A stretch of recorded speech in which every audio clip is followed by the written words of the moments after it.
शुक्लाम्बरधरं विष्णुं शशिवर्णं चतुर्भुजं प्रसन्नवदनं ध्यायेत् सर्वविघ्नोपशान्तये।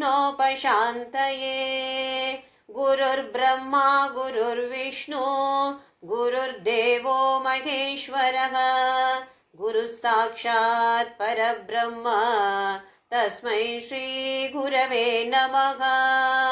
सरस्वती नमस्तुभ्यं वरदे कामरूपिणी विद्यारम्भं करिष्यामि सिद्धिर्भवतु मे सदा। అందరికీ శుభోదయం. దివ్యమైన భవ్యమైన నిత్య నూతనమైన అతి పురాతనమైన పవిత్రమైన మన లోపల ఉన్నటువంటి ఈ దేవాలయానికి అందరికీ స్వాగతం.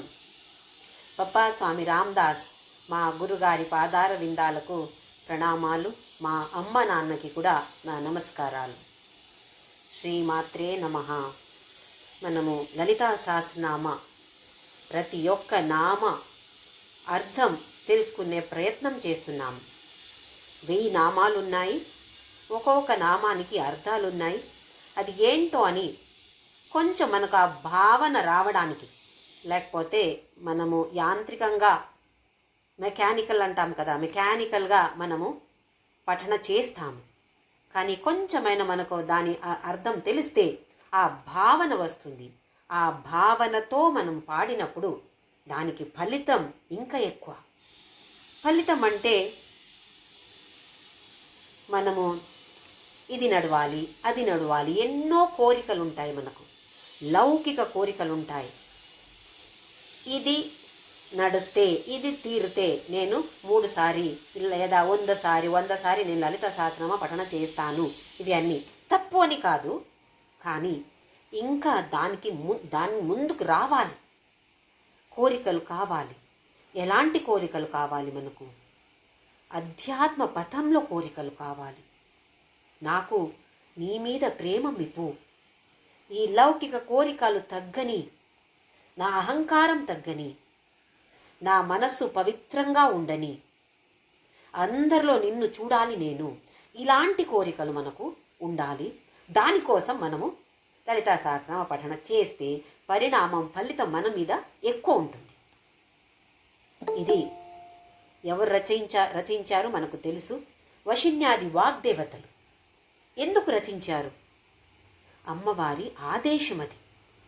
మీరు నా 1000 నామాలు రాయాలి. అది ఎలా ఉండాలి అంటే, ఎవరైనా ఉండని దాన్ని పఠనం చేస్తే నా మనసు పరమానందంలో మునిగిపోవాలి.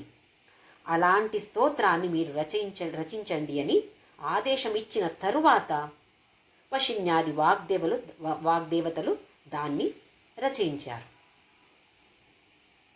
అయితే ఒక్క నామ ఎంత శక్తి ఉందో దానికి. మనం మాత్రం లౌకిక కోరికను తీర్చుకోవడానికి దీన్ని పఠన చేసి దాని విలువ తగ్గిస్తున్నాము. మనము అందరూ కూడా ఒక మంచి భావనతో పఠనం చేద్దాము. ప్రతి ఒక్క నామానికి ఉన్నటువంటి అర్థం మనకు గుర్తుకి రాకపోవచ్చు. ఏదో ఒక 2-3 అయినా అర్థమైతే ఎప్పుడు ఆ నామ పాడుతున్నామో అక్కడ కొంచెం బ్రేక్ తీసుకొని, ఓహో ఇది అంటే ఇలా కదా అని కొంచెం ఒక్కసారి స్టాప్ చేసి అక్కడ ఊహన చెయ్యాలి. ఇప్పుడు ఫస్ట్లో వచ్చే శ్లోకాల్లో ఎలాగుంది అమ్మవారు దేహం, ఎలాగుంది నిజంగా చూస్తే అరూపం, దేహమే లేదు, ఒక రూపం లేదు, ఒక ఆకారం లేదు, ఒక నామం లేదు తనకి. కానీ మన అలాంటి వాళ్ళకి దేహం ద్వారా చెప్తే, దేహం ద్వారా చూపిస్తే మనకు అర్థం అవుతుంది. ఎందుకంటే మనకెలాగుంది, నేను అంటే దేహము. ఇప్పుడు చాలాసారి భగవద్గీత అవి ఇవి చదివి తెలుసు నేను అంటే దేహం కాదు అని థియరిటికలీ తెలుసు మనకు. కానీ అది ఇంకా అనుభవానికి రాలేదు. దేహ అభిమానం ఉన్నటువంటి అజ్ఞానులు మనము. అందుకే కొందరు ఇందులో మొదటి శ్లోకాల్లో అంగవర్ణన, అమ్మవారి ప్రతి ఒక్క అంగ వర్ణన చేస్తున్నారు ఇక్కడ. దానికి అసహ్యం పడుతున్నారు. ఆదిశంకరాచార్యులు సౌందర్యలహరి రాశారు. అందులో కూడా ప్రతి ఒక్క అంగ ఎంత మంచిగా వర్ణన చేశారు. కానీ దేహ అభిమానం ఉన్నటువంటి అజ్ఞానులు, అయ్యో ఇదేంటి, ఆదిశంకరాచార్యులు అంటే బ్రహ్మచారి కదా, ఆయనకెట్లా తెలుసు ఒక్క స్త్రీ దేహ ఎలాగుంది, ఒక్క అంగ ఎలాగుంది ఆయనకి ఎలా తెలుసు, బ్రహ్మచారి కదా, అయ్యో ఎందుకు ఇలాగ రాశారు, చీచి చీచి అనేవాళ్ళు చాలామంది ఇప్పుడు కూడా ఉన్నారు. అలాంటి చెప్పే వాళ్ళకి దేహ అభిమానం హయ్యెస్ట్ మ్యాక్సిమం ఉంటుంది. నేను అంటే దేహమే, నేను నేను నేను అని ఎవరికి ఉంటుందో వాళ్ళు సౌందర్యలహరి లేదా ఈ లలితా సహస్రనామ కొన్ని శ్లోకాలు చదివితే చీచీచి అంటారు, అసహ్యపట్టుకుంటారు. కానీ ఇది ఇలా కాదు. దాని తత్వం ఏంటి? ఒక్క అంగానికి ఒక తత్వం ఉంది. దాన్ని గ్రహించే ఒక ప్రయత్నమైన మనం చేయాలి, లేదా ఒక అర్థం ఉంది అని తెలుసుకోవాలి. సరే నాకు అర్థం అవట్లేదు, కానీ ఉంది, ఒక తత్వం ఉంది. అది ఊరికే ఒక మాంసం కాదు, దేహం అంటే అలాంటిది కాదు. దీన్ని మనము తెలుసుకోవాలి.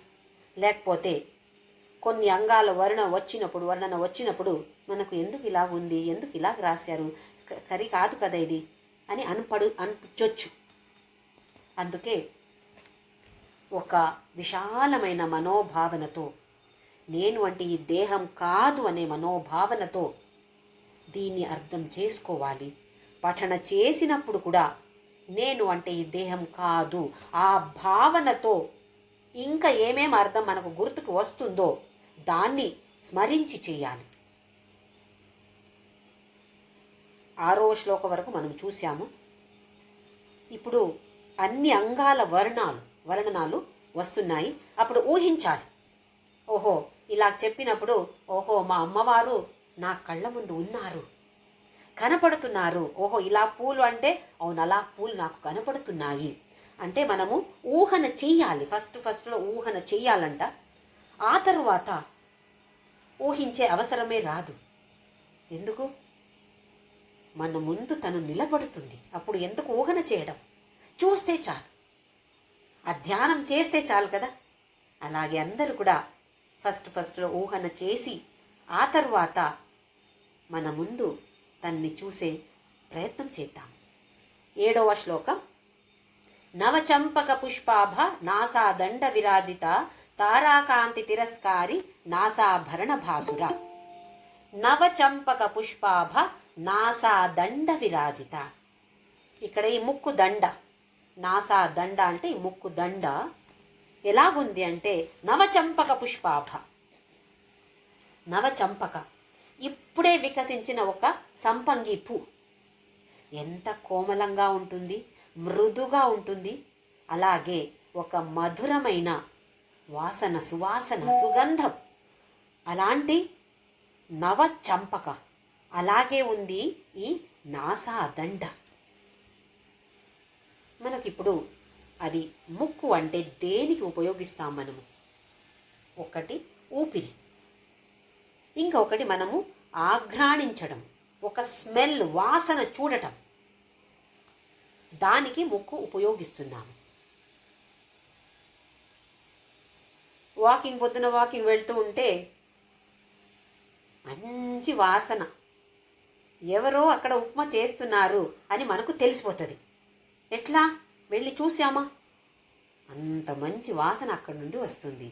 ఏదో ఒక్క డిష్ ఇక్కడ తయారు చేస్తారంటే మనకు తెలిసిపోతుంది, అమ్మ ఎంత మంచి వాసన, ఈ ఇంట్లో అది చేస్తున్నారు, ఆ ఐటెం చేస్తున్నారు, గ్యారంటీ ఇది, ఎందుకంటే అంత మంచి వాసన వస్తుంది అంటాము కదా. అంటే ఆ ముక్కు ఎంత షార్ప్గా ఉంది చూడండి. ఎందులో షార్ప్గా ఉంది? మనం తినే ఆహారం, దాన్ని ఆఘ్రాణించడానికి చాలా షార్ప్గా ఉంది. ఉండని కానీ సూక్ష్మమైన విచారాన్ని తెలుసుకోవడానికి మన ముక్కు షార్ప్గా ఉండాలి. కుక్కకి శునక అని పేరు. కుక్క మనకు తెలుసు, వాసన చూసి చూసి ఎక్కడ ఏముందో అని తెలుసుకుంటుంది. ఏ మనిషి ఎక్కడ వెళ్ళారో అది కూడా తెలుస్తుంది. అందుకే పోలీస్ ఇలాఖాలు దాన్ని వాడుతున్నారు కదా, శునక వాడుతున్నారు, కుక్క వాడుతున్నారు. మనం చూసాము ఒక ముని, శౌనక ముని. ఎందుకు శౌనక అని పేరు?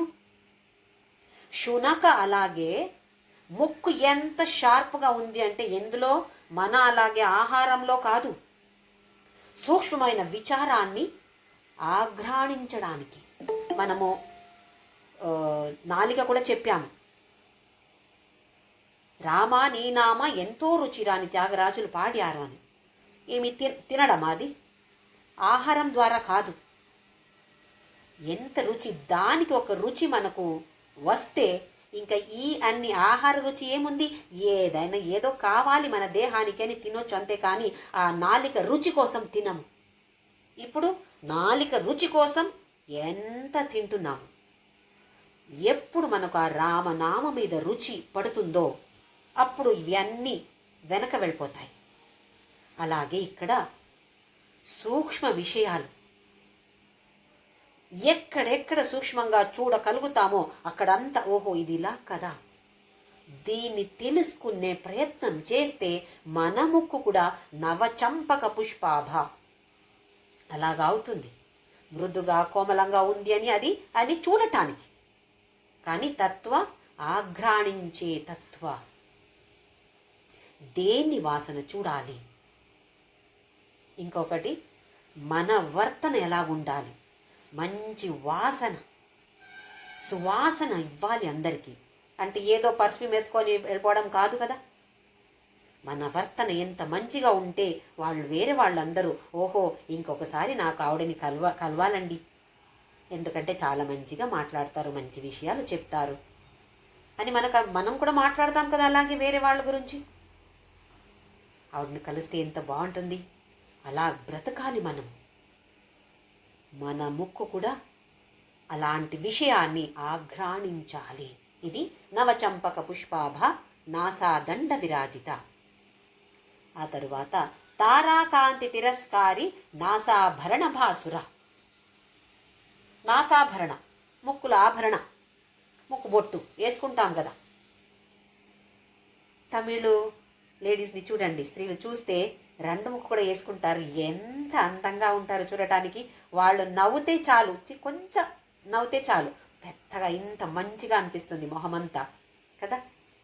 అయితే అది ఒక శోభ, ఆ మొహానికి ఒక శోభ ఇస్తుంది అలాంటి ముక్కుబొట్టు. ఎలాగుందంటే ఇది తారాకాంతి తిరస్కారి నాసాభరణ భాసుర. నాసాభరణ ఎలాగుంది, ఆ ముక్కు ఆభరణ ఎలాగుంది అంటే తారాకాంతిని, నక్షత్రాలకు కాంతి, ఎంతో కాంతి ఉంది, ఆ కాంతిని కూడా తిరస్కారం చేస్తుంది. అంటే ఆ కాంతి కూడా దీనికి పోలిస్తే ఏముంది, అది ఒక కాంతియా, తారాకాంతి. ఇది కాంతి చూడండి ఎంత బాగుంది అని ఒక్క పైన చూస్తే అలాంటి ఒక అర్థం దానికి. ఇంకా తార అంటే మన ఈ సంసారం అనే సాగరం నుండి బయటికి లేదా పైకి తీసుకువచ్చే ఒక దివ్యమైన జ్యోతికి పేరు తార. మన లోపల ఉన్నటువంటి ఆ జ్యోతి అంటాం కదా, అంతర్జ్యోతి, దానికి పేరు తార. అలాంటి ఒక దివ్య జ్యోతి మనకు కావాలి, ఉంది, కానీ అనుభవానికి రావాలి. మనల్ని ఈ సంసార సాగరం నుండి బయటికి తీసుకువచ్చే జ్యోతికి పేరు తార. ఇంకొక అర్థం అంటే ఈ గ్రహాలు ఉంటాయి చూడండి, అంగారకుడు ఆయనకి పేరు తార, శుక్రుడు ఆయనకి పేరు తార. ఇవి రెండు గ్రహాలకి కూడా తార అనే పేరు ఉన్నాయి. ఈ నాసాభరణంలో మాణిక్యము ఉంది, వజ్రము ఉంది. మాణిక్య అంటే అంగారకుడు, వజ్రం అంటే శుక్రుడు. మనకు తెలుసు కదా, ఒక్క గ్రహానికి ఒక్క ఈ రత్నాలు మంచిది అంటారు. మనము వేసుకోవడానికి రింగ్ ఇది చేసి వేసుకోండి, ఈ కళ్ళు వేసుకోండి, ఈ రత్న వేసుకోండి అని చెప్తారు కదా జ్యోతిష్య వాళ్ళు, చూసేవాళ్ళు. అయితే అమ్మవారు ఆ నాసాభరణంలో మాణిక్యము ఉంది, వజ్రము ఉంది అంటే ఈ గ్రహాలు ఇక్కడ కూర్చున్నాయంట. అమ్మవారి నాసాభరణంలో శుక్రుడు ఉన్నాడు, అంగారకుడు కూడా ఉన్నాడు. మనకు ఒక్కొక్కసారి ఒక్కొక్క గ్రహ దోషం వస్తాయి. ఏదో చాలా కష్టాలు వస్తే మనం వెళ్ళి అడుగుతాం కదా, జాతకం తీసుకువెళ్ళి చూపించేసి చెప్పండి ఏమి దోషం ఉంది, దానికి పరిహారం ఏంటో చెప్పండి. ఏదో పెద్ద పెద్ద హోమాలో పూజలో అవి అని చెప్తారు మనకు. ఇక్కడ ఏమంటున్నారు వశిన్యాది వాగ్దేవతలు, అవి ఏమీ అవసరం లేదు, చేయకూడదని కాదు, అవసరం లేదు. ఎందుకంటే అమ్మవారి ఈ నాసాభరణంలో అంగారకుడు ఉన్నాడు, శుక్రుడు ఉన్నాడు. దీని మీద ఫోకస్ చేసి ఈ నామాన్ని పఠనం చేస్తే అవి అన్ని గ్రహ దోషాలన్నీ పోతాయి, నివారణం అవుతుంది, పరిహారం అవుతుంది. ఎంత ఈజీగా ఉన్నాయి మనకు. ఏదో కొన్ని నామాలు కూడా అన్ని ఫుల్ స్తోత్ర బైహాట్ రాకపోతే కూడా ఏదో కొన్ని 1-2-3 నామాలు వస్తే కూడా దాన్నే చదివితే, దాన్నే పఠన చేస్తే, దాన్నే ఒక్క నామస్మరణ అలాగే చేస్తే కూడా చాలు అంటున్నారు. ఎందుకంటే ఒక్క నామ కూడా అంత పవర్ఫుల్గా ఉంది. తారాకాంతి తిరస్కారి నాసాభరణ భాసుర. ఇంకా నెక్స్ట్ కదంబ మంజరీ కృప్త కర్ణపూర మనోహర తాటంక యుగలీభూత తపనోడుపమండల. కదంబ మంజరీ క్లుప్త కర్ణపూర మనోహర. కదంబ అంటే ఒక్క విధమైన ఒక అడవి, కదంబ వనవాసిని అని చెప్తాము. అడవిలో ఉంటాయంట కదంబ వృక్షాలు. అందులో ఒక నారింజ రంగిన ఒక చిన్న చిన్న పూలు వస్తాయంట, చాలా మంచి సువాసన ఉన్నటువంటి పూలు. అది ఉపయోగించి పర్ఫ్యూమ్ అన్ని చేస్తారంట, సెంట్ అంత చేస్తారంట దాన్ని ఉపయోగించి. అంటే సుగంధమైన పూ. దాన్ని ఒక గుత్తి చేసి ఇక్కడ కర్ణ, చూడండి మన చెవులు వెనక మనం కూడా పెట్టుకుంటాము. ఎవరో ఒక రోజ్ ఇస్తే ఒక క్లిప్ వేసి పెట్టుకొని ఇలా సైడ్లో పెట్టుకుంటాము. కొందరు అలా పెట్టుకుంటే ఎంత అందంగా ఉంటారు. అలాగే ఇక్కడ కదంబ మందిరీ కృప్త కర్ణపూర మనోహర. చెవులు వెనక ఏమున్నాయి? ఈ కదంబ పూలో చేసిన గుత్తి ఇక్కడ అమ్మవారు పెట్టుకొని ఎంత మనోహరంగా, ఎంత అందంగా అమ్మవారు కనపడుతున్నారు. ఇక్కడ కదంబ అనే పదానికి ఇంకొక అర్థం ఉంది. వెరైటీ, వేరే వేరే వేరే వేరే రకరకాల పూలు కూడా కదంబ అంటాము. అన్నీ ఒక గుత్తి చేస్తే దానికి కూడా కదంబ అంటాము. అయితే అది కూడా ఉండొచ్చు, కదంబ పూయే ఉండొచ్చు, లేదా రకరకాల పూల మాలలు చేస్తాం మనము. అలాగే ఒక బొకే ఇస్తాం కదా ఎవరైనా వస్తే, అలాగే అలాంటి ఒక గుత్తి చేసి ఇక్కడ అమ్మ పెట్టుకున్నారు. అమ్మవారు ఎంత బాగున్నారు, ఎంత మనోహరంగా ఉన్నారు. ఆ చెవులు కూడా అంత మనోహరంగా కనపడుతున్నాయి. ఎందుకంటే ఈ పూలు ఇక్కడ ఉన్నాయి కాబట్టి, వెనక బ్యాక్గ్రౌండ్లో ఆ పూలు కనపడుతున్నాయి. అందుకు ఆ చెవులు కూడా ఎంత మనోహరంగా ఉన్నాయి. ఇప్పుడు మనం ఎవరు కూడా పూలు పెట్టుకోవట్లేదు. ఏదో ఒక పెళ్ళికి వెళ్ళాలంటే ఏదో ఒక మల్లెపూల మాల పెట్టుకుంటాం అంతే, కానీ ఇంకా వేరే ఏ పూలు కూడా పెట్టుకోవట్లేదు. మేము చిన్నగా ఉండినప్పుడు అన్ని పూల మాలలు వేసి కట్టుకొని, అందరు కూడా అలా చేసి ఉండొచ్చు, నేను మాత్రమే అని కాదు.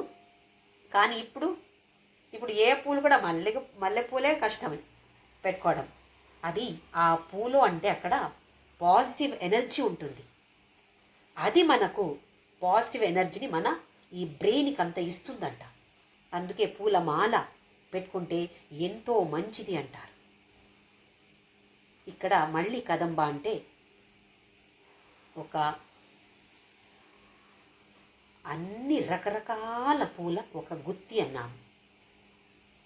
అంటే వేరే వేరే రకాల జీవులు ఉన్నారు ఈ ప్రపంచంలో. అందరిలో ఉన్నటువంటిది ఒకే ఒక అమ్మవారు, ఒకే ఒక ఆత్మ. చూడటానికి వేరే వేరేగా ఉండొచ్చు, వేరే రంగులో ఉండొచ్చు, ఆకారం వేరు ఉండొచ్చు, ఒక్కొక్క పువ్వుకి ఒక్కొక్క పేరు ఉండొచ్చు. కానీ దాని వెనక ఉన్నటువంటి తత్వం ఒక్కటే. అన్ని రకాల పూల ఒక్క గుత్తి అంటే అది అమ్మవారు. మనమందరూ కూడా చూడటానికి రకరకాల మనుషులు ఉన్నారు, ప్రాణులు ఉన్నారు, చెట్టులు ఉన్నాయి, చూడటానికి వేరే వేరేగా కనపడవచ్చు. కానీ ఈ నామ ఏం చూపిస్తుంది అంటే అందరిలో ఉన్నటువంటి ఆత్మ అది ఒక్కటే. అందరిలో దీన్ని చూసే ప్రయత్నం చేయాలి. మనమేమో కొందరంటే చాలా ఇష్టం, కొందరంటే మనకు ద్వేషం, ఇవి అన్నీ చూస్తున్నాము, చూపిస్తున్నాము. అలా కాకుండా అందరిలో అమ్మవారే ఉన్నారు. ఇది కూడా మనము భగవద్గీతలో చదివాము, నేర్చుకున్నాము. ఇదే తత్వ, వేదాలు వచ్చే తత్వ భగవద్గీతలో కూడా వచ్చింది, ఈ బ్రహ్మాండ పురాణంలో కూడా వచ్చింది, అదే ఈ లలితా సహస్రనామంలో కూడా అదే తత్వం ఉంది. ఆ తరువాత తాటంక యుగలీభూత తపనోడుపమండల. తాటంక అంటే ఇప్పుడు కర్ణాభరణం, చెవులో వేసుకునే ఆభరణాలు.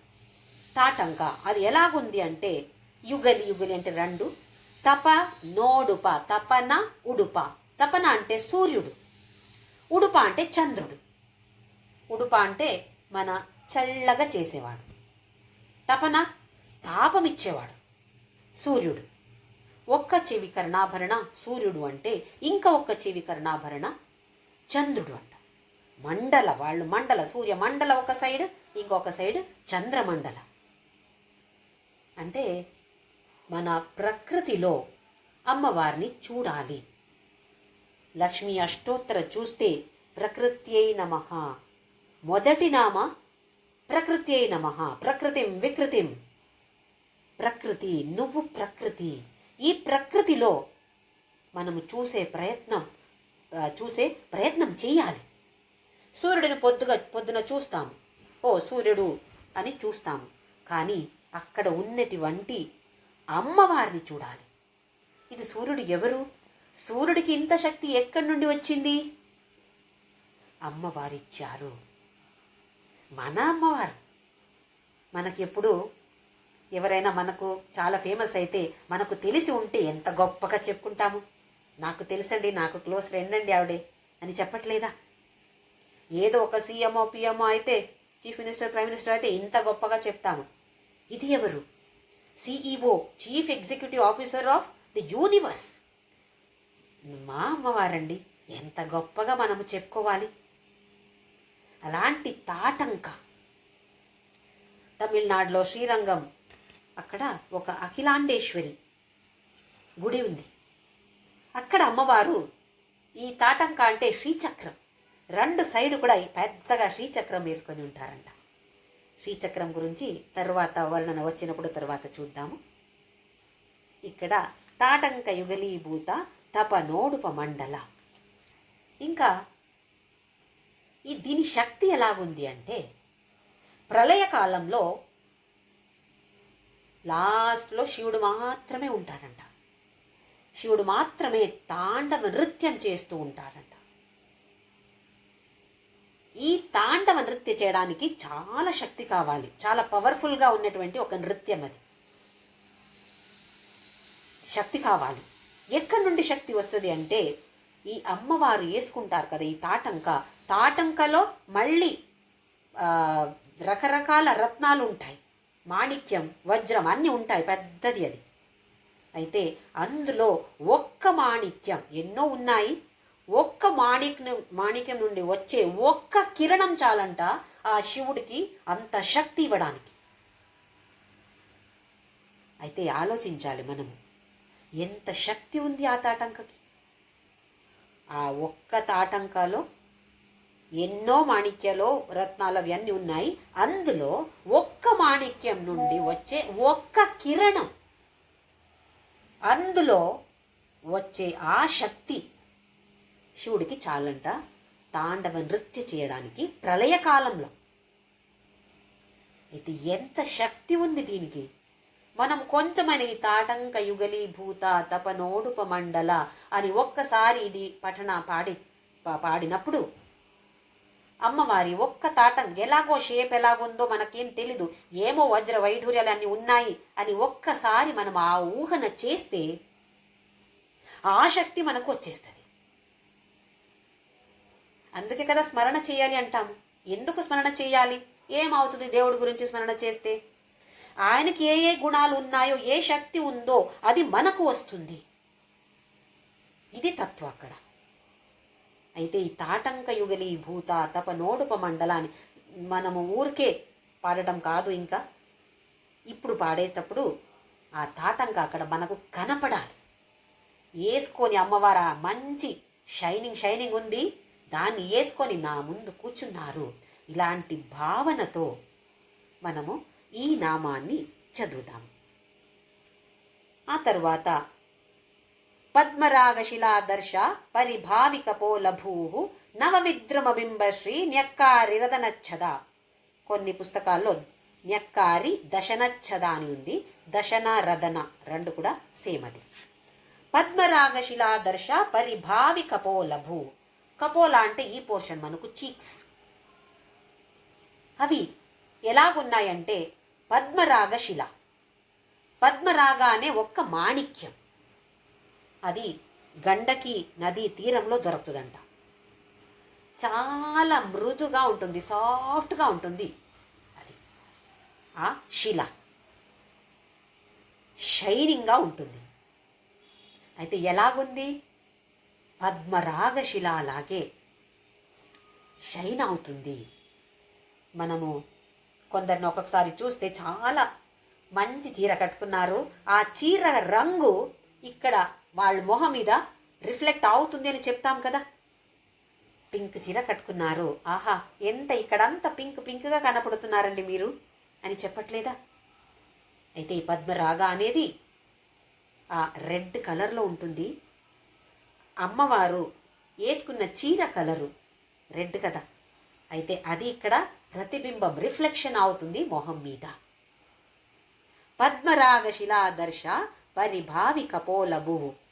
కపోలాలు అలా షైన్ అవుతున్నాయి. పద్మరాగాలు ఎలా షైన్ అవుతున్నాయో, ఎలా మృదుగా ఉన్నాయో, అలాగే అమ్మవారి కపోలాలు కూడా అలాగున్నాయి. నవవిద్రుమబింబశ్రీ న్యక్కారిరదనచ్చద.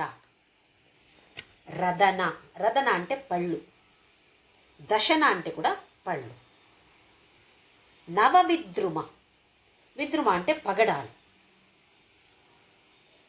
నవవిద్రుమ బింబశ్రీ న్యక్కారిరదనచ్చద. పగడాలు, ఈ పళ్ళకు పగడాలకు ఏమి పోలిక? ఇక్కడ రెడ్ కలర్ ఉన్నాయా పళ్ళు? అలా కాదు, పళ్ళి కవర్ చేసుకొని ఏమున్నాయి? మన ఈ లిప్స్ ఉంటాయి. దాని వర్ణన ఇస్తున్నారు ఇప్పుడు. ఎలాగుంది అంటే నవవిద్రుమ పగడాలు. మనము ఎప్పుడుగా ఈ లిప్స్కి రెడ్ కలర్, మంచి కలర్ లిప్స్కి మనము పోలిస్తాము. ఒకటి ఆ రంగు ఎలాగుందో దాన్ని బట్టి, ఇంకా ఒకటి బింబ అంటే దొండకాయ కూడా రంగు లోపల ఎర్రగా ఉంటుంది. అలాగే ఉంది ఈ లిప్స్. ఈ పళ్ళు కవర్ చేసుకుని ఉన్నటువంటి అంగ ఎలాగుంది అంటే బింబ ఎలాగుందో, అంటే దొండకాయ ఎలాగుందో అలాగుంది. బయట నుంచి చూడటానికి దొండకాయ ఆకార రంగు లేదు, కట్ చేస్తే లోపల ఆ రంగు ఉంటుంది. ఇంకొక విధంగా చూస్తే దొండకాయ ఈ క్రీపర్లో ఉంటుంది. ఎప్పుడు కింద పడుతుంది?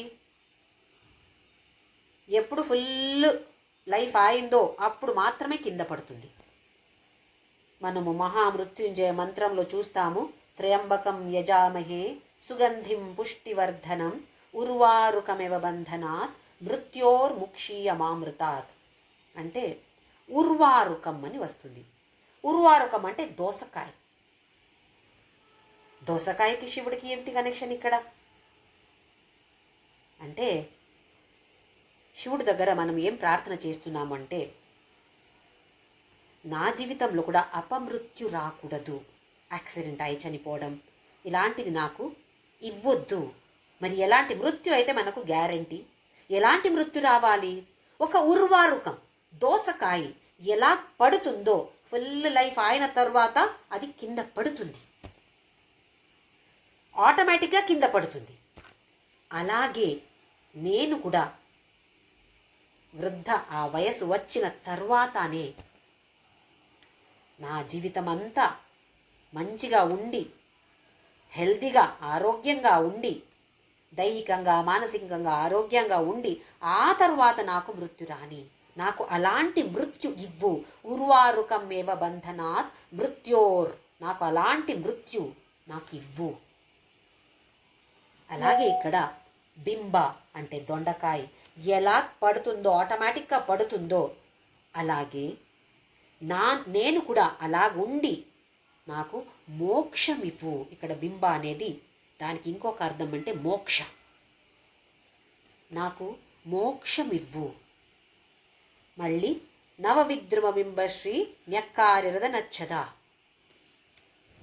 బింబ నాకు మోక్షం ఇవ్వాలి. ఎవరికి మోక్షం కావాలో వాళ్ళు ఈ నామాన్ని చదివేటప్పుడు అమ్మవారి ఈ లిప్స్ గురించి ఒక్కసారి మనము అందులో దృష్టి పెట్టాలి. ఎంత మంచిగా ఉన్నాయి, ఎర్ర రంగులో ఉన్నాయి. మనకి ఎర్ర రంగు కావాలంటే మనం లిప్స్టిక్ పెట్టుకోవాలి, మనకేం ఎర్ర రంగు లేదు, ఏం లేదు. కానీ తనకు అలా కాదు, ఎంత మంచి రంగు. ఆ రంగు వెనక తత్వం ఏంటి? మళ్ళీ మనం చూసాము రెడ్, ఇవన్నీ ఒక యాక్టివ్గా ఉండటం, మంచిగా పని చేస్తూ చేస్తూ ఎక్కడో ఊరికే కూర్చోవడం అని కాదు.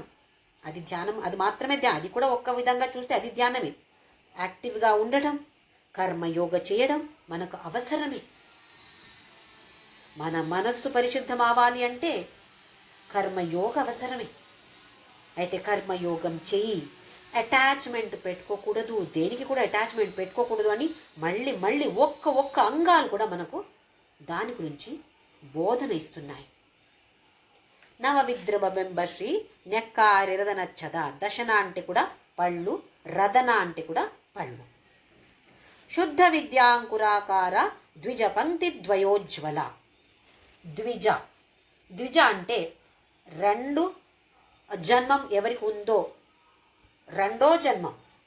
ఇక్కడ బ్రాహ్మణుడు ఒక్కసారి నార్మల్ జన్మం, ఇంకొకసారి ఉపనయనం ఒడుగు చేసినప్పుడు మంత్రోపదేశ ఇస్తారు, అప్పుడు ఇంకొక జన్మం అంటారు. అందుకే బ్రాహ్మణుడికి ద్విజం అని పేరు. ఇంకా పక్షికి పేరు ద్విజ. ఎందుకు? ఫస్ట్ గుడ్లు వస్తాయి, ఆ తర్వాత పక్షి వస్తుంది బయట, అంటే అది రెండో జన్మం. అక్కడ మన పళ్ళు ఫస్ట్ వచ్చిన పళ్ళు ఊడిపోతాయి కదా, ఆ తర్వాత మళ్ళీ పుట్టుతాయి, రెండో జన్మమే కదా అది. అందుకే ఇక్కడ ద్విజ అంటే పళ్ళు. ద్విజ పంక్తి, పంక్తి అంటే మనకు వరుసగా ఉన్నాయి. ఎన్ని ఉన్నాయి? ద్వయ, ద్వయ అంటే రెండు. ఉజ్వలమైన, వావ్ ఎలా ఉన్నాయి, షైనింగ్గా ఉన్నాయి. మనము డెంటిస్ట్ దగ్గర వెళ్ళి పాలిష్ చేసుకోవాల్సి వస్తుంది, ఆమెకి ఎలాగుంది అంటే ఉజ్వలమైన దంత పంక్తి అంటాము. రెండు ఉన్నాయి అంటే 32 పళ్ళు అంటాము. ఇక్కడ షోడశ మంత్ర, అమ్మవారి పంచదశి మంత్ర ఉంది, షోడశ మంత్ర కూడా ఉంది. ఆ షోడశ మంత్రాన్ని ఇది చూపిస్తుందంట. 16 పళ్ళు పైన, 16 పళ్ళు కింద. ఇంకొక విధంగా దృష్టికోణంతో చూస్తే ఒకటి లౌకిక, ఇంకొకటి ఆధ్యాత్మిక. ఇవి రెండు కూడా మనకు అవసరమే. లౌకిక విషయాలు, ఆధ్యాత్మిక విషయాలు రెండు కూడా మనకు అవసరమే. లౌకిక విషయాలు లేకపోతే మనం ఎలా బ్రతుకుతాము? ఒక షాపుకి వెళ్ళి ఇంత డబ్బు ఇచ్చి నాకు ఇది ఇవ్వు అంటే అక్కడ బాకీ ఎంత ఉంది, ఎంత మిగిలింది, దాన్ని తీసుకోవాలి కదా. దానికి లౌకిక విచారం మనకు అవసరమే. అయితే రెండు కూడా ఈ రెండు పంక్తిలు అంటే వరుసగా ఉన్నటువంటి పళ్ళు మనకు చూపిస్తున్నాయి. ఇంకా శుద్ధ విద్యాంకుర, శుద్ధ విద్యాన్ని ఇది ఇస్తుంది లేదా చూపిస్తుంది. శుద్ధ విద్య అంటే నేను అంటే దేహం కాదు అనేది శుద్ధ విద్య. నేను అంటే ఈ ఆత్మము. దీనికి పేరు ఇక్కడ శుద్ధ విద్య, పవిత్రమైన విద్య. ఇది మనం ఆ కాలేజ్ ఈ కాలేజ్ అంతా వెళ్ళి ఏదో డిగ్రీ అవన్నీ మనకు వస్తున్నాయి, కానీ ఇలాంటి శుద్ధ విద్య అలాంటి కాలేజీలు రావు. మనము ప్రయత్నం చేయాలి. ఏ కాలేజీకి వెళితే పర్లేదు, వెళ్ళకపోతే పర్లేదు, మనం ప్రయత్నం చేస్తే మాత్రమే ఇలాంటి శుద్ధ విద్య మనకు వస్తుంది. దానికి సాధనం ఇది అవసరం. పళ్ళు దేనికి ఉపయోగిస్తాము? మనం తినే ఆహారాన్ని నమలుతున్నాయి. దానికి ఒక చూ చేయకపోతే ఆ తినేసిన ఆహారం కూడా మనకు ఒక ఉపయోగం అవ్వదు. మంచిగా నమలి కదా మనం తినడం. అంటే ఇక్కడ ఈ అధ్యాత్మ విచారాలన్నీ కూడా ఏం చేయాలి? మనము శ్రవణ మనన నిధిధ్యాసన చేయమని ఈ పళ్ళు మనకు చెప్తున్నాయి. మంచిగా చేయాలి, లేకపోతే పనికి రావు. తినేసింది అలాగే బయటకు వెళ్ళిపోతాయి. అలాగే వింటాము, చదువుతాము, అవి అన్నీ కరెక్టే, కానీ దాన్ని మనన చేయకపోతే ఇప్పుడే 1 గంట వెనక ఏదో ఒక బుక్ చదివాను, ఏం చదివాను ఏమి గుర్తుకు రావట్లేదు. మంచి పాయింట్స్ ఉండింది, బాగా సర్టిఫికేట్ ఇచ్చి వచ్చాను, బాగా రాశారండి అని, కానీ ఇప్పుడు 1 పాయింట్ గుర్తుకి రావట్లేదు. అంటే మనన చెయ్యట్లేదు. 1 పాయింట్ అన్న పట్టుకొని మనన చెయ్యాలి. మనన చేసి దాన్ని మన జీవితంలో ఆచరించి అది ఆటోమేటిక్గా రావాలి. తర్వాత అంత ప్రయత్నం మనము చెయ్యాలి అని మనకి పళ్ళు చెప్తున్నాయి.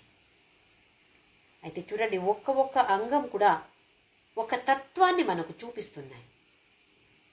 అది ఒక అంగంగా చూడకూడదు, అంగంగా ఏంటో అని తెలుసుకోవాలి, కానీ దాని వెనక ఏమి తత్వం ఏంటి? ఎక్కడైనా గుడికి వెళితే అమ్మవారికి మంచి చీర బాగుంది, అన్ని జ్యువెల్స్ అన్నీ వేశారు, ఎంత బాగున్నారు, చాలా ఆనందంగా ఉండింది చూసేటప్పుడు. కానీ దాని వెనక తత్వాన్ని ఒక్కసారి విచారం చేస్తున్నామా? ఇదే అమ్మవారు అక్కడ ఆ గుడిలో కూడా ఉంటారు.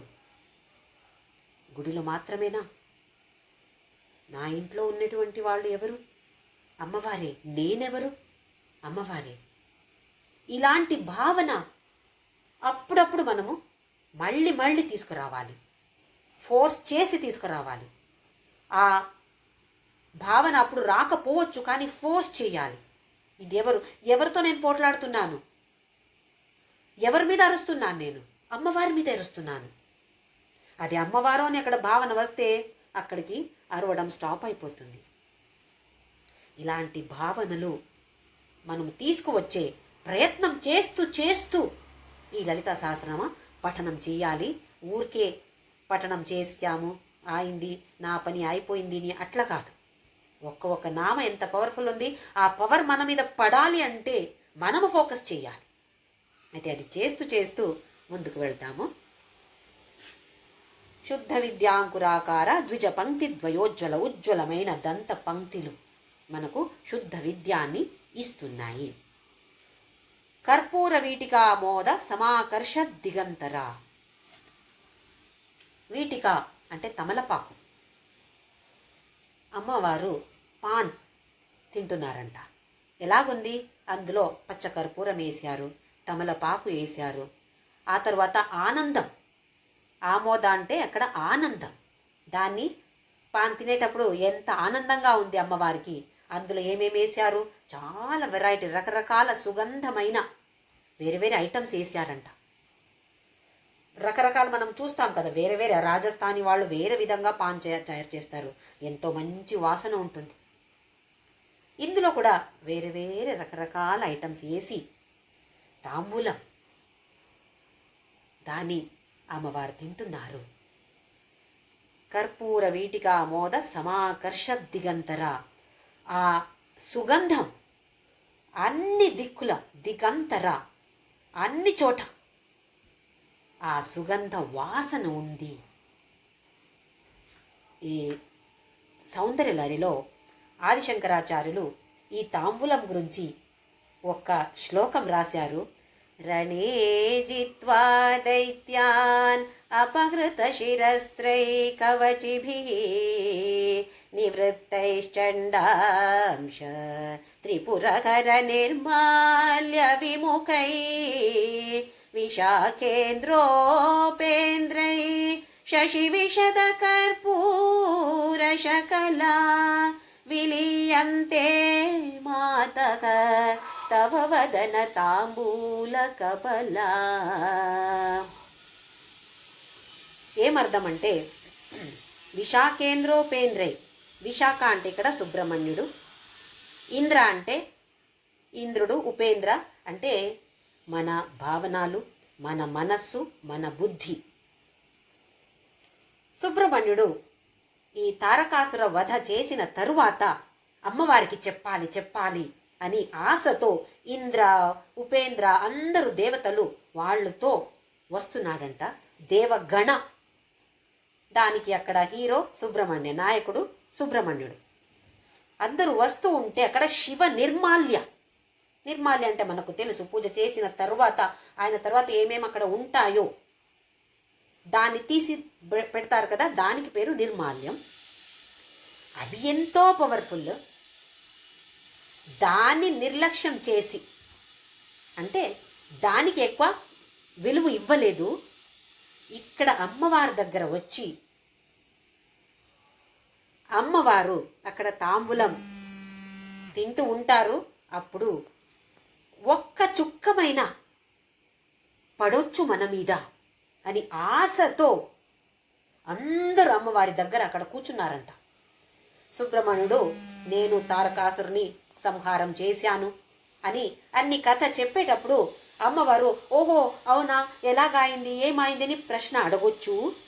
అప్పుడు ఆ తాంబూలంది ఒక్క చుక్క అయినా మన మీద పడితే ఎంత పవర్ మనకు వస్తుంది, ఎంత ఆనందం అది అని దానికోసం వెయిట్ చేస్తున్నారు అని ఇలాంటి ఒక ఊహన చూడండి ఆదిశంకరాచార్యులు. అంటే ఈ తాంబూలం అనేది ఎంత శక్తి ఉంది, ఎంత పవర్ఫుల్ ఉంది అని అందులో మనకు తెలిసిపోతుంది. శివ నిర్మాల్య కూడా దానికి కూడా ఏమి వాల్యూ ఇవ్వలేదు.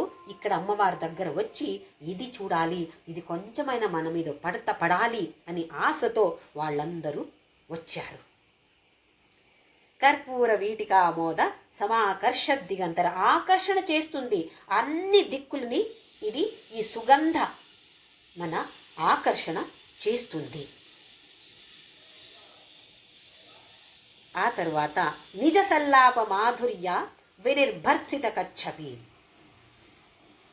కచ్చపి అంటే సరస్వతీదేవి పట్టుకునే వీణ, దానికి పేరు కచ్చపి. ఒకసారి అమ్మవారు అందరితో మీ ప్రతిభలు మీరు చూపించండి అని అందరికీ చెప్పారంట, దేవతలు అందరికీ. అయితే చాలామంది దేవతలు వేరే వేరే రకరకంగా, కొందరు పాడారు, కొందరు నృత్యం చేశారు, ఏమేమో చేశారు, టాలెంట్. సరస్వతీదేవి వీణ వాయించి పాడారంట. అది ఏ ఏ రాగమని కూడా లిస్ట్ ఉంది. హంసధ్వని, హిందోళ, కళ్యాణి. ఆ తరువాత అమ్మవారికి చాలా ఫేవరెట్ రాగం అంటే శివరంజని రాగం. ఇందులో ఒక పాటు వాయించి పాడారంట సరస్వతి అమ్మవారు. మన అమ్మవారికి చాలా సంతోషం అనిపించింది. సాధు సాధు అన్నారంట. సాధు అంటే చాలా మంచిది, చాలా బాగుంది, చాలా బాగుంది అని అంటాం కదా. మనం కూడా ఎవరైనా చాలా మంచిగా పాడితే వాహ్ వాహ్ అంటాం కదా. అలాగే సాధు సాధు అని చెప్పారంట. అప్పుడు సరస్వతీదేవి వీణాన్ని పక్కకు పెట్టి అంత కవర్ అంతా చేసి పెట్టారంట. లలిత అమ్మవారు అడిగారు, ఏమైంది, ఎందుకు ఆపావు? అయితే తను సరస్వతి చెప్తారంట, నేను ఇన్ని పాటలు పాడితే బాగానే ఉండింది. కానీ మీరు ఒక్క మాట సాధు అని ఒక్క మాట ఒక్క పదం మాత్రమే చెప్పారు. అందులో ఉన్నటువంటి మాధుర్యం నేను పాడిన సంగీతంలో లేదు. అందుకే అవసరం లేదు కదా, నేను పాడే అవసరం లేదు కదా అని వీణ పక్కకు పెట్టి ఆపేశాను. చాలు, నేను పాడింది చాలు. ఇంకా ఇది ఒక కథ వస్తుంది. ఇందులో మనం ఏం నేర్చుకోవాలి అంటే, ఏదైనా ఒకటి నేర్చుకుంటే, ఒక స్తోత్ర ఒక పాట నేర్చుకుంటే మనకు ఓహో నాకు ఇది వచ్చు అని అలాంటి ఒక అహంకారం వస్తుంది. ఇక్కడ సరస్వతి అమ్మవారికి కూడా అలాంటి అహంకారం ఉండింది అని కథ చెప్తుంది. మనకు నేర్పించడానికి కోసం మాత్రమే ఇలాంటి కథలు. సరస్వతి అమ్మవారిలో ఉన్నటువంటి అహంకారాన్ని ఎలా తీసిపడేసింది అమ్మవారు? ఏమి లేదు, ఒక సాధు అని మంచి మాధుర్యతో చెప్పిన ఒక పదం చాలు. సరస్వతి అమ్మవారికి తెలిసిపోయింది, ఓహో నాకు తెలిసింది నేను పాడేది ఏమి కాదు, ఒక్క పదం ఇలాగుంటే ఇంకా పాడితే లలిత అమ్మవారు పాడితే ఎలాగుంటుంది? అయితే నేనేమి కాదు. నాకు ఒక్క అనుభవం ఉంది ఇందులో. నేను సౌందర్యలహరి నేర్చుకున్నాను. అప్పుడు ఎంత అహంకారమో, నాకు సౌందర్యలహరి వచ్చు, నా ఫ్రెండ్స్కి రాదు. ఒక ఫ్రెండ్ ఉన్నారు, ఆవిడే ఒకసారి ఫోన్ చేసి అడిగారు, ఒక్కరోజు నువ్వు ఫ్రీగా ఉంటావా, నాకు సౌందర్యలహరి పాడతావా, నాకు వినాలని ఉంది అని. సరే రమ్మన్నాను. వచ్చి నేను సౌందర్యలహరి పాడాను. పాడితే తను అంటుంది, మల్లె వాసన పూల వాసన వస్తుందా జ్యోతి నీకు అని. నాకు రాలేదు. ఎక్కడ మల్లెపూలు లేవక్కడ. మా ఇంటి పక్క చెట్టు లేదు, మల్లెపూ చెట్టు లేదు, ఎవరు అక్కడ రాలేదు. తను అంటుంది, కళ్ళల్లో నీళ్లు కారుతుంది, మల్లెపూ వాసన ఉంది, అమ్మవారు ఇక్కడ ఉన్నారు అని. వచ్చేసింది అమ్మవారు, కనపడటం లేదు, కానీ ఆ వాసన, సుగంధ వాసన, మల్లెపూల వాసన వస్తుంది నాకు అని తను చెప్తే నేను ఏడ్చేశాను. నాకు రాలేదు, నాకు ఆ సుగంధం రాలేదు. ఎందుకంటే అంత అహంకారంతో పాడాను నేను. తనకి రాదు కదా, నాకు వస్తుంది అని అహంకారంతో మనం ఏదైనా పాడితే కూడా మనకు అది ఫలం రాదు. అమ్మవారు కనపడరు. ఎప్పుడు అహంకారం నాశం అయిపోతుందో, నేను పాడాను, నేను నేర్చుకున్నాను, నేను నేర్పిస్తాను, ఇలా నేను అని ఎక్కడ వస్తుందో అక్కడ అమ్మవారు కనపడరు. అయితే ఇది మనకందరికీ నేర్చుకునే ఒక ఘటన. ఇది ఎక్కడెక్కడ అహంభావం ఉంటుందో అక్కడ అమ్మవారు కనపడరు. ఇది ఒక్క విచారం ఇందులో.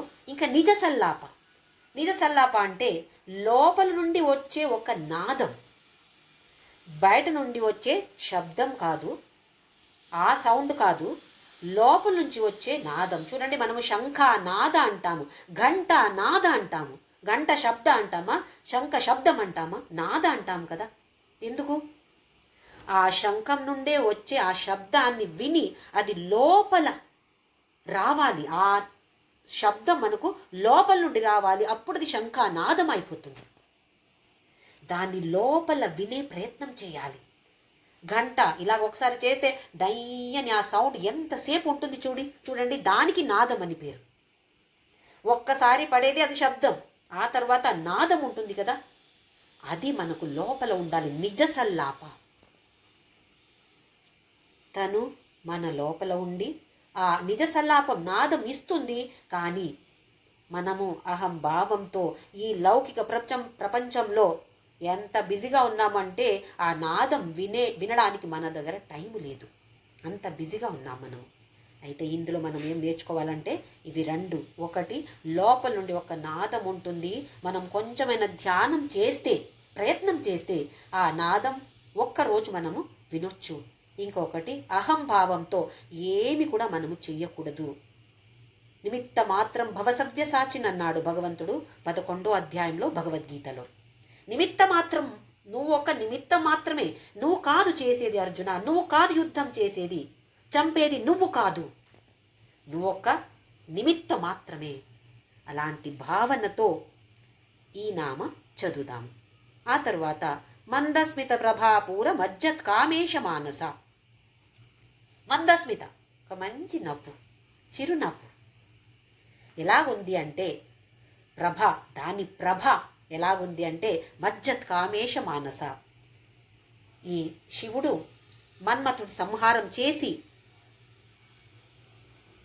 భస్మం చేసి తరువాత కోపంతో అక్కడ ఉన్నాడు. మూడో కన్ను తెరిచి మన్మథుడు భస్మమైపోయిన తరువాత ఆ కోపం తగ్గాలి అంటే అమ్మవారిని చూస్తే చాలంట. అమ్మవారి ఒక్క చిరు నవ్వు చూస్తే ఆ కామేశుడి మనస్సు ఎలాగా అయింది అంటే అందులో ముంగిపోయిందంట. అంటే ఎంత పవర్ఫుల్ ఉంది చూడండి ఆ నవ్వు. మనకు కూడా అలాగ రావాలి. ఎలాగుంటాం మనం? అయ్యో అయ్యో అని ఉంటాము, లేదా కోపంగా ఉంటాము. కోపంగా ఉండినప్పుడు ఒక్కసారి ఇది గుర్తు చేసుకోవాలి, ఎలాగున్నారు అమ్మవారు? మందస్మిత. అలాగే నేను కూడా అమ్మవారు అలా కావాలి అంటే ఇవన్నీ ఒక్కటి కూడా ప్రయత్నం చేయాలి, ఒక్క అంగం కూడా ఇలాగ ఉండాలి అని ప్రయత్నం చేయాలి. ఎందుకంటే నాకు తెలుసు అమ్మవారి ప్రతి ఒక్క అంగం ఎలాగుందో నాకు తెలిసి ఇప్పుడు. అలాగే నేను కూడా అలాగే ఉండాలి. ఇది ప్రయత్నం చేద్దాము. మందస్మిత ప్రభాపూర మజ్జత్ కామేశ మానస అనాకలిత సాదృశ్య చిబుక శ్రీ విరాజిత. చిబుక అంటే ఈ గద్దం, కలిత అంటే తెలిసినది, అనాకలిత అంటే ఎప్పుడు కూడా నీకు తెలీదు. అలాంటిది అది. అంటే దాన్ని పోలించడానికి ఎప్పుడు కూడా ఏమీ దొరకదు. అలాగుంది, అంత అందంగా ఉంది చిబుకశ్రీ విరాజిత. ఈ గద్దాన్ని పట్టి తండ్రి పర్వతరాజుడు వాత్సల్యంతో పలకరించేవాడంట. మనం కూడా పిల్లలతో మాట్లాడినప్పుడు నీ పేరేంటి అని అడగమా? అలాగే ఈ అమ్మవారితో పార్వతి పర్వతరాజుడు తండ్రి అలా గద్ద పట్టుకొని వాత్సల్యంతో మాట్లాడించేవాడంట. పరమశివుడు అదే గద్దాన్ని పట్టుకొని ప్రేమం చూపించేవాడంట. మనమందరూ భక్తులు కూడా దాన్ని పట్టుకోవాలి. భక్తితో ప్రేమంతో దాన్ని పట్టుకునే ప్రయత్నం చేద్దాం. దేనితో దాన్ని పోలించలేము. కానీ ఆదిశంకరాచార్యులు దాన్ని ఒక మిర్రర్కి ఒక హ్యాండిల్ ఉంటుంది చూడండి, అద్దాలకి పట్టుకోవడానికి ఒక హ్యాండిల్ ఉంటుంది కదా, అలాగే ఈ మొహమే ఒక అద్ద అలాగే ఉంది. ఆ గద్ద అనేది ఒక హ్యాండిల్ అలాగుంది అని శంకరాచార్యులు పోలిస్తారు. ఇందులో ఏం చెప్తున్నారంటే దేనితో కూడా పోలించలేవు, అంత ఆకర్షణ ఉంది అందులో. ఆ తరువాతది కామేశబద్ధ మాంగల్య సూత్ర శోభిత కంధర. వివాహ సందర్భంలో ఈ ఒక్క శ్లోకాన్ని పఠిస్తారు. మాంగళ్యం తంతు నానేన మమ జీవన హేతునా కంటే బధ్నామి సుభగే సంజీవ శరదాం శతం. కొన్ని చోట భద్రాణి అని ఉంది. అంటే ఈ మాంగళ్య ధారణ అయినప్పుడు ఏం చెప్తున్నాము అంటే నేను దీన్ని ధరిస్తున్నాను. మనము శరదాం శతం, శత అంటే 100 శరదృతు ఒకేసారి మనము ఇది ఉందాము, అలాగుందాము అంటే చాలా ఏళ్ళు మనము కలిసి జీవిద్దాము. ఒక ఆభరణం ఒక తత్వాన్ని చూపిస్తుంది. ఇక్కడ ఈ మాంగళ్యం ఇంత పెద్దగా ఉండదు, ఇక్కడ చిన్నగా ఉంటుంది. ఒక నెక్లెస్ అలాగే చిన్నగా ఉంటుంది. అది ఇక్కడ విశుద్ధ చక్ర అంటే ఆకాశతత్వంతో కనెక్ట్ అయి ఉన్నటువంటి చక్రం. 7 చక్రాలు ఉన్నాయి. అందులో విశుద్ధ చక్ర ఇక్కడ ఉంటుంది, కంఠ ప్రదేశంలో ఉంటుంది. దాన్ని కంట్రోల్ చేస్తుంది ఈ ఆభరణ. ఇప్పుడు ఆ కాలంలో ఆడపిల్లలు చాలా చిన్నగా ఉండినప్పుడే పెళ్లి చేసేవారు. అప్పుడు అంత జాయింట్ ఫ్యామిలీ, 100 మంది, ఒక్కొక్క ఫ్యామిలీలో కుటుంబంలో 100 మంది ఉండేవారు. ఈ చిన్న పిల్ల అక్కడ వెళ్ళి ఏమేం వాగుతుందో, ఏమి మాట్లాడాలో, ఏం మాట్లాడకూడదో అని తెలీదు ఈ పిల్లకి అని అమ్మ నాన్నకి ఒక భయంగా ఉంటారు. అప్పుడు ఈ ఆభరణ నెక్లెస్ అని లేదా మాంగల్య దాన్ని పెట్టిస్తే అది కంట్రోల్ చేస్తుంది. విశుద్ధ చక్ర అంటే మాట్లాడేది. మన వాంగ్మయ తపస్సు అని నేర్చుకున్నాము భగవద్గీతలో. వాక్ తపస్సు, వాంగ్మయ తపస్సు. ఎలా మాట్లాడాలి, మన మాటలు ఎలా ఉండాలి అని ఆ ఒక్క శ్లోకం మనకు చెప్తుంది. మాట్లాడే ముందు దేని గురించి ఆలోచించాలి, మాట్లాడినప్పుడు మన మాటలు ఎలా ఉండాలి. అయితే మాంగల్య అనేది మన మాటల్ని కంట్రోల్లో తీసుకువస్తుంది. ఒక గృహిణి అంటే కుటుంబం మొత్తం ఆ గృహిణి మీద డిపెండ్ అయి ఉంటుంది.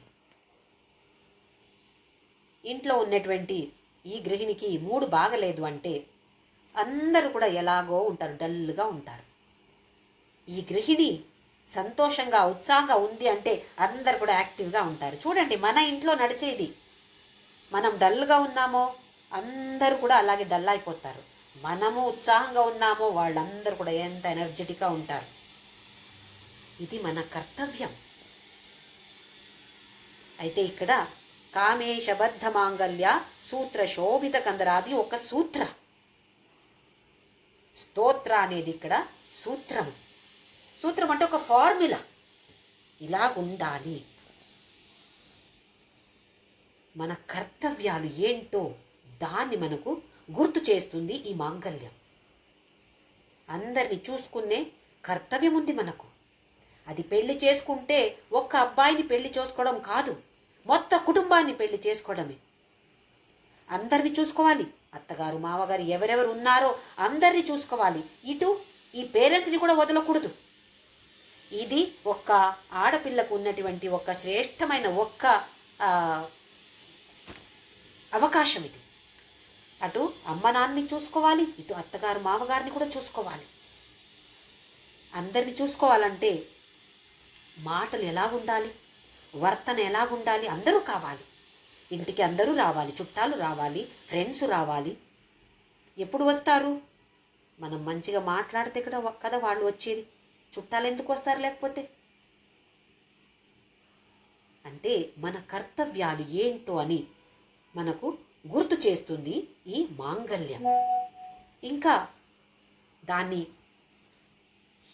కట్టి పరమశివుడు ఒక ప్రామిస్, అక్కడ సప్తపది నీతోనే ఉంటాను అవి అన్నీ ఉన్నాయి కదా, అవి అన్నీ ఒక ప్రామిస్. ఇద్దరు కలిసి మంచిగా ఉందాము, మనము ఈ సమాజానికి ఇద్దరు కలిసి సమాజానికి ఏమేమి ఇవ్వచ్చు అది ఇద్దాము. ఏదో స్వార్థంగా నేను నీకు అది ఇస్తాను నువ్వు నాకు అది ఇవ్వు అలా కాదు. సమాజానికి మనం ఏమేమి ఇవ్వగలుగుతాము. ఒక్కరు టాలెంట్ ఒక్క ఫీల్డ్లో ఉండొచ్చు, ఇంకొకరు టాలెంట్ ఇంకొక క్షేత్రంలో ఉండొచ్చు. కానీ ఇద్దరు కూడా కలిసి ఎలా ఇవ్వచ్చు, సమాజానికి ఏమి ఇవ్వచ్చు, ఎలాగ ఇవ్వచ్చు, ఎంత ఇవ్వచ్చు, దీని గురించి ఆలోచించాలి. దీన్ని చెప్తుంది మన మాంగల్యం. అలాంటి మాంగల్య ధారణ ఆ శుభ సమయంలో పరమేశ్వరుడు ఇచ్చాడు, మాంగల్య ధారణ చేశాడు. అమ్మవారికి ఇలా కర్తవ్యం ఉంది అంటే మనకు కూడా లేదా? అలాంటి కర్తవ్యాలు ఏంటో, నేను దాన్ని సరిగా చేస్తున్నానా లేదా, ఈ విశ్లేషణ మనం చేసుకోవాలి. ప్రామిస్ చేసి అయింది అక్కడ, ఎన్నో సంవత్సరాల క్రితం చేశాను, ఇప్పుడు ప్రామిస్ కూడా ఏంటో గుర్తులేదు, కానీ కొంచెమైనా నా కర్తవ్యం ఏంటో అది గుర్తుందా, చేస్తున్నానా? ఇది మనమందరూ విశ్లేషణ చేసుకోవాలి, అనాలిసిస్ చేసుకోవాలి. అమ్మవారు ఇలా వేసుకున్నారు, నేను కూడా వేసుకుంటున్నాను. అమ్మవారు ఎలా కర్తవ్యం నిర్వహణ చేస్తున్నారో నేను కూడా నా కర్తవ్యం అలాగే నిర్వహణ చేయాలి. ప్రతి ఒక్క నామ ఎంత బాగుందో అర్థం. కొంచెమైనా ఏమేమి అర్థమవుతుందో దాన్ని కొంచెమైనా మనసులో తీసుకువచ్చే ప్రయత్నం చేయాలి పఠన చేసేటప్పుడు. లేకపోతే ఊరికే పఠన చేస్తాం. అలా కాకుండా ఒక మంచి భావనతో నేను కూడా నీ అలా కావాలి, అహమిత్యేవ విభావయే భవాని అన్నాము ధ్యాన శ్లోకంలో. నేనే నువ్వు, నువ్వే నేను. ఈ భావనతో మనము అందరూ కూడా లలితా సహస్రనామ పఠన చేసేవాళ్లే. కానీ ఎవరు కూడా చెడ్డ భావనతో చేస్తారు అని కాదు. కానీ ఇలాంటి ఒక అర్థం తెలిసి అలాంటి భావనతో ఆ తత్వ తెలుసుకొని ఆ భావనతో మనమందరూ కూడా లలితా సహస్రనామ పఠన చేసే ప్రయత్నం చేద్దాము. దానితో నామస్మరణ, ఈ లలితా సహస్రనామ చేసేది కూడా నామస్మరణమే. ప్రతి ఒక్క నామ మనము స్మరణ చేస్తున్నాము.